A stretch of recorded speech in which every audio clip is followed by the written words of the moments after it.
Chasing Big Joe, 102.5 The Game on this Wednesday. Nick Frazier in for Big Joe. He'll be back tomorrow. And out in Arizona, where the NFL meetings have been going on, our man Turron Davenport joins us on the program. TD, what's up? How you doing? Hey, what's going on? How are you guys? We're fantastic. Well, what's it been like out there in Arizona? Well, I would say this. The weather has been beautiful.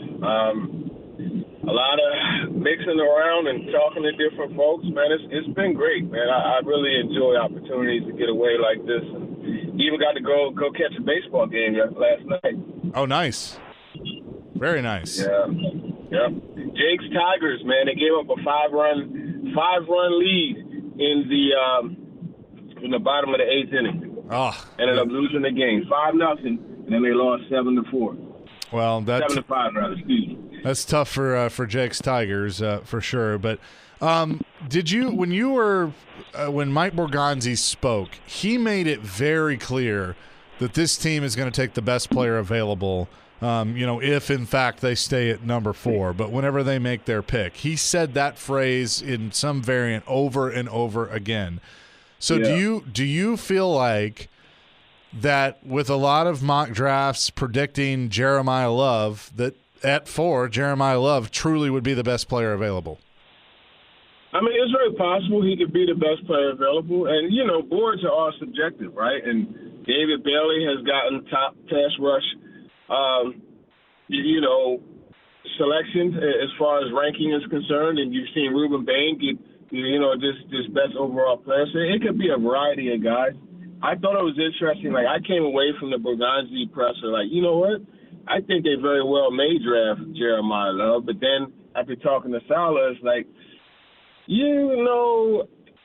says that playmakers could be edge makers, edge rushers too, and it's just like, all right, well, or as he termed it, game changers. That's how he termed it. But yeah, it's really interesting, man. There's a lot of back and forth. It's really hard to tell for sure.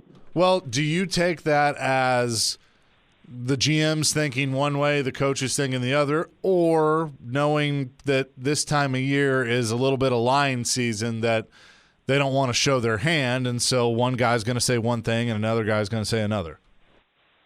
Yeah, I mean, there is some of that, to try to drum up interest, because here's another thing that no one really pointed out. Borgonzi said the phones are open. Sure. You know what I mean? So he did make it known that, they will be willing to make a deal, obviously, if one came across. But I think it's a mixture of the two. But, I mean, I don't believe totally in the whole smokescreen thing. I think to an extent, yes, but not the effort that people seem to think it is. Turron Davenport's online with us here on the Chase and McJoe Show. Turron, when it comes to wide receiver KJ Osborne, what does he bring to the table for the Titans? And also, does that kind of look at the trajectory of where the Titans are going to look at for the draft instead of maybe taking a flyer on a 4th-round pick for a wide receiver? I don't know that it's necessarily replacing the flyer 4th-round pick receiver. I think it's a back-of-the-rotation type of move to give him a guy that could come in and compete, and he has some return skills too.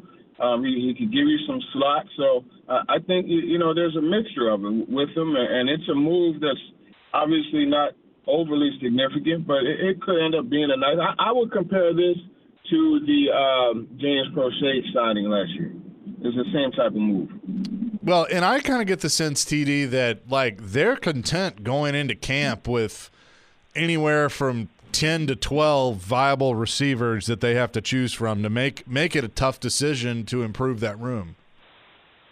Yeah, and I mean, you want competition at every position, and it for the most part, it breeds success. So I can't knock them for what they're doing, and it's not a high-profile move. It's not an expensive one.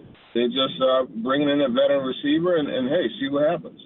TD, we were talking to Tim Hasselbeck yesterday, and I asked him about Peter Skoronski and the Titans, having roughly $63 to $64 million in cap space. Do you see a deal being done before the season with Peter Skoronski? I don't know that a deal gets done. I'm not sure about that. It doesn't seem like it's pointing that direction. I'll say that, but you know how things could change in a hurry. So you never know, but I don't think so.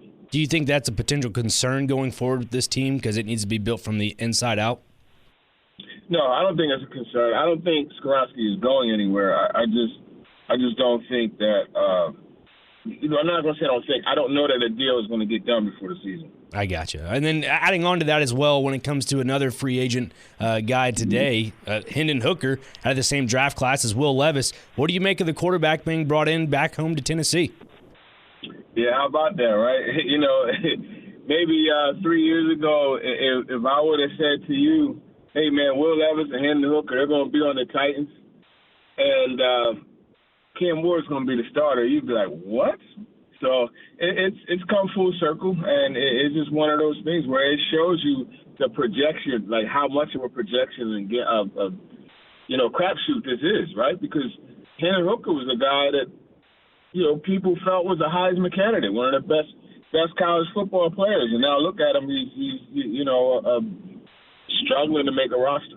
Yeah, and whatever it may be for Hendon Hooker being with the Titans going into training camp and so forth, I look at this as a solid opportunity for Will Levis to kind of prove himself. And also it's a twofold thing because then it allows the Titans front office to shop him around and say, he's looked really good in all of our practices. Yeah, how about that, right? And, of course, Robert Saleh, he said he wants 3 joint practices, so a little more advertising. Well, and what I'm curious about, TD, is – we believe Mitchell Trubisky is going to be the backup, right? Like, I don't think you sign him to have a competition. So, to me, I look at it as right now, especially with Cam Ward coming off an injury, you want to have, 3 guys at least healthy going into training camp, knowing that it may take him a little while and you want to protect him. Right. Yeah, you want to make sure that you have enough in there to where neither of the quarterbacks, their arms are getting stressed from having to throw too much. That's typically why you have 3 quarterbacks in a situation where there's not a true competition for the backup type of situation. You know what I mean? Kind of like last year. I think that's more or less how the setup is in that case. But I think in this case, they want to showcase Levis if they don't deal him before the draft.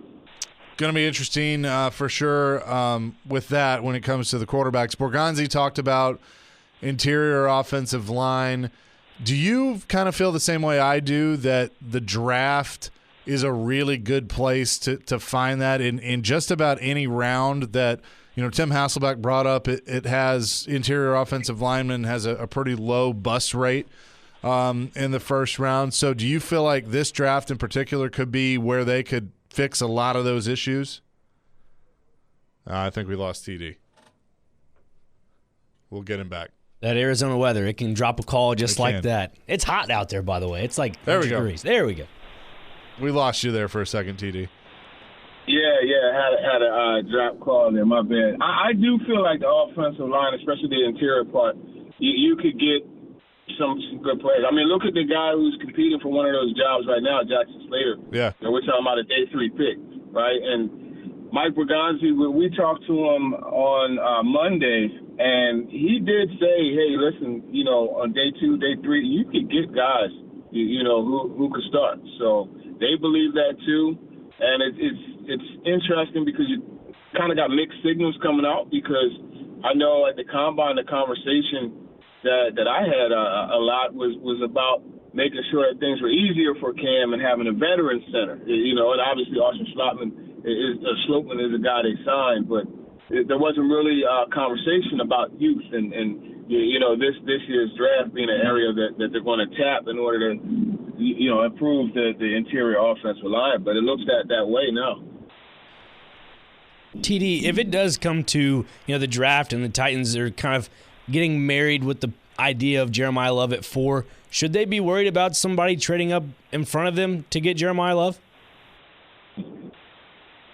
I don't know about worried about it. It's one of the things, if it happens, then it's kind of like natural selection. You know what I mean? Where right. Their pick was kind of jaded into where it went because a guy that's clearly, among their top ones is gone. I think that's kind of how that works. I don't think it's anything to be concerned about a team straightening up because I feel like they have a cluster of guys, 4 guys right there that hey, if any of those guys are there, I think they'll be happy.